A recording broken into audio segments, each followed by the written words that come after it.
Hey, first thing I want to do today is wish all the mothers a happy Mother's Day. Would the mothers stand up so we can all recognize you and give you a hearty applause? Every mother in here. There we go.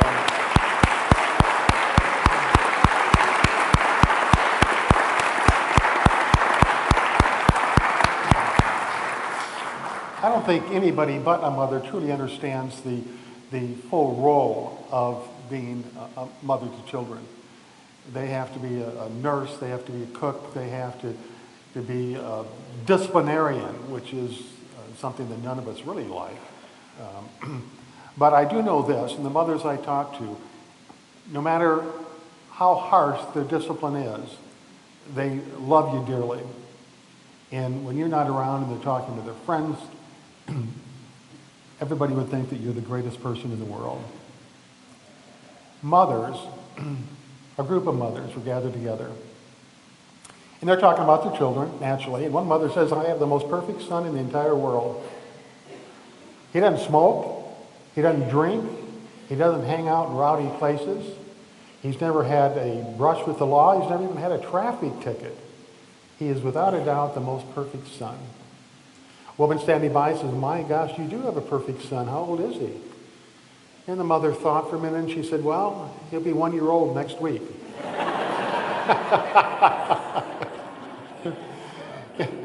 And mothers are smart. They're very smart. One little girl went up to her mother who was in the kitchen and she said, Mother, how did the human race come into existence?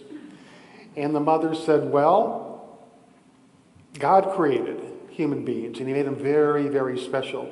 He gave them the Garden of Eden to live in, and they were the highest form of life that has ever existed. So the little girl went and asked her father, how did the human race come into existence? And the father said, oh, there's a bunch of monkeys. And over the years, monkeys evolved into humans, and you can still see some monkey characteristics in some humans. And the little girl's confused, so she went back to her mom and said, Mom, you told me that God made all human beings very special. And Dad told me that human beings came from monkeys. That just doesn't make sense. And the mother said, well, it makes perfectly good sense. You see, I told you about my side of the family, and your dad... Oh, you're way ahead of me on that one.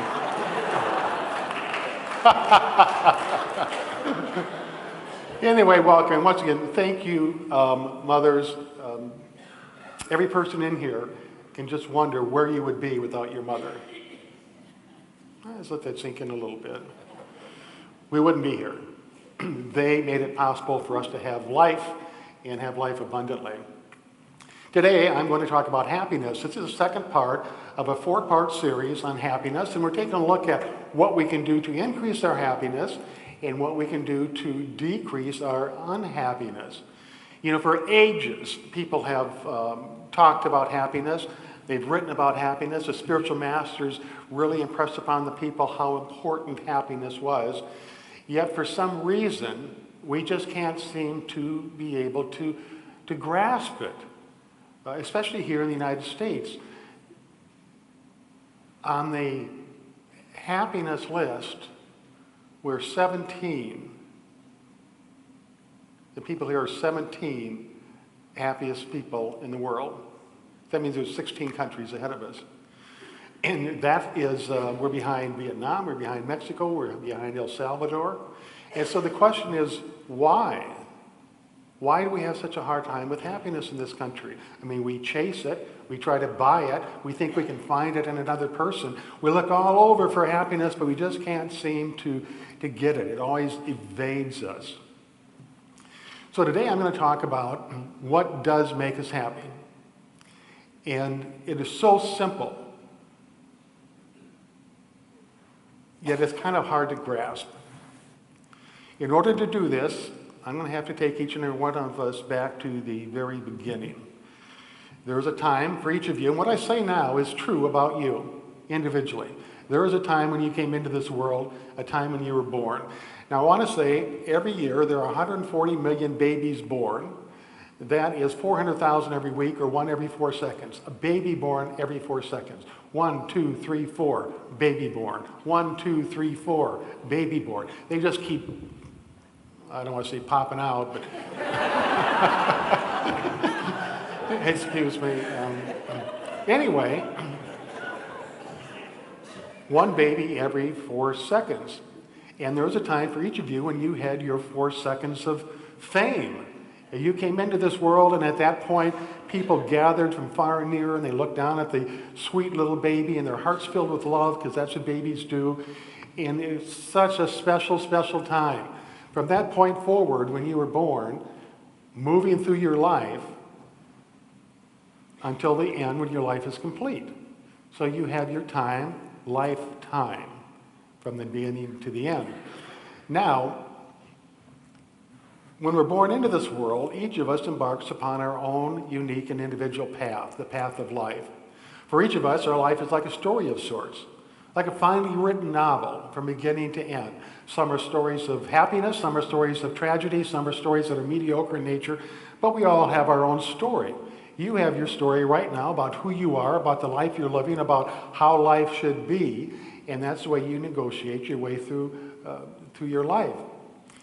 Now, the problem exists that we tell ourselves this story. We create it as we go along.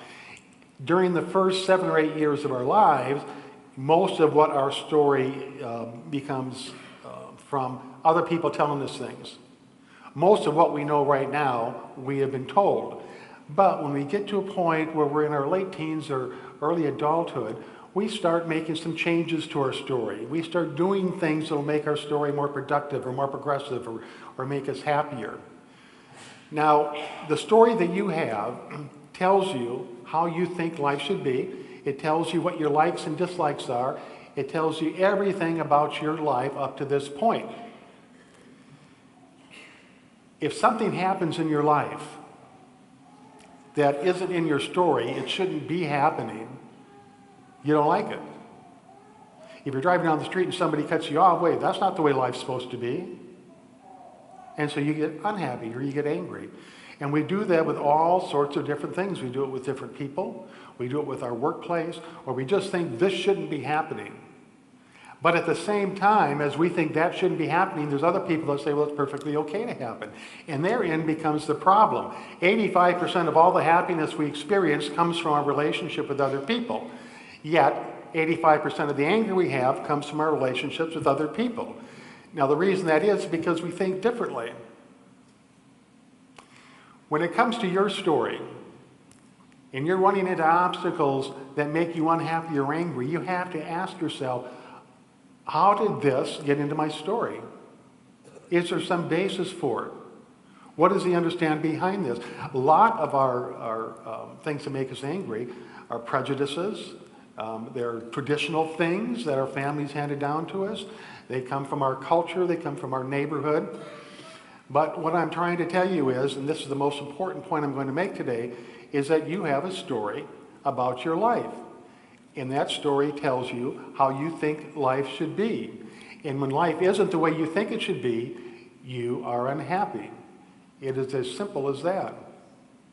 Even people in the same family can have differing viewpoints about things and have certain conflicts now and then. Why is that? It's because they're abiding by their story. Now, we had a situation in my family, this is about 7 or 8 years ago. And I had a cousin, Tom, who lived down in Houston. And one day he called me. And he says, this fellow named Ron called me. And he says, Duke, you better sit down. I says, okay. He says that his mother had a child with one of the Tufty boys in Nunda, South Dakota.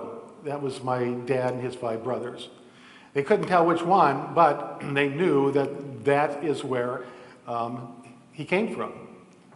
One of my father's brothers or my father and this woman.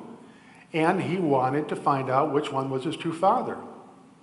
Well, it's amazing what this did to our family. You know, as the word spread through cousins and through brothers and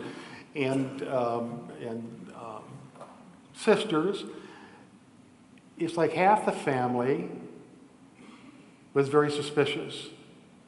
And they're wondering, what's he want, money? The other half of the family was also wondering, does he got any money? Two totally different points of view. And this went on, and some people didn't want anything to do with him. They didn't want to talk to him. They didn't want to have him visit. They didn't want to know anything about it. Other people, my sister and myself, we said, well, let's find out. Let's go get our DNA taken. We did. He turned out to be my brother. This is after 65 years, I find out that I have an older brother. Now, the only problem with that is that I had been pounding into the heads of my brother and sister, younger brother and sister, that because I'm the oldest, I'm the boss. And now all of a sudden, there's an older brother that comes into the family. I went down to Santa Fe to meet him. And sitting there across from him, he's about 9 years older than me, it was almost like I was sitting across from my father, who had been dead for 30 years. He was the nicest person. Well, yeah, I'll go ahead and say it well, my family's not listening anyway. So he's the nicest person in our family, actually. Wonderful guy. And he has a wife, Jerry, who taught at the Indian school in Santa Fe for 30 years. I got 5 new nieces and nephews that I never had before. It's one of the most glorious experiences that I've ever had. Yet the whole point I'm trying to make is, why was there such a difference in the reception to this person? It's because within the story of every person, there was a position to take in regards to that. And some people were just naturally suspicious or untrustworthy, I guess.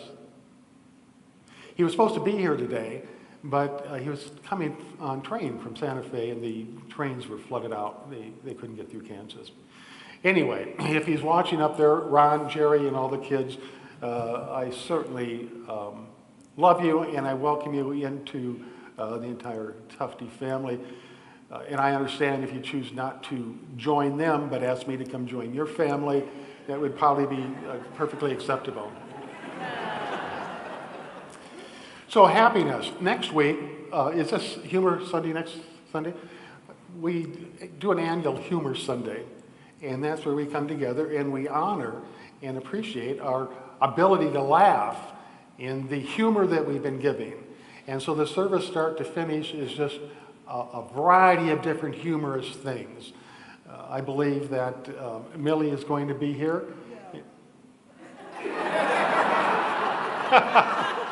Isn't she funny? Regular comedian. Anyway, so I invite you to come there. We're going to move into meditation now, but before we do, I just really want you to understand this thing about your story. And the fact that your story can be rewritten anytime. It hasn't come to an end. There's not a conclusion. Every day you can sit down and write a new page in your life and say, from this point forward, I'm no longer going to get upset about things that happen in my world. I'm no longer going to feel bad about myself because I'm not what somebody thinks I should be. All those things that upset and rob you of your happiness, those are the things that we're slowly just going to release. So as I move into meditation, think about that, something you might want to release. And we'll move now into the silence.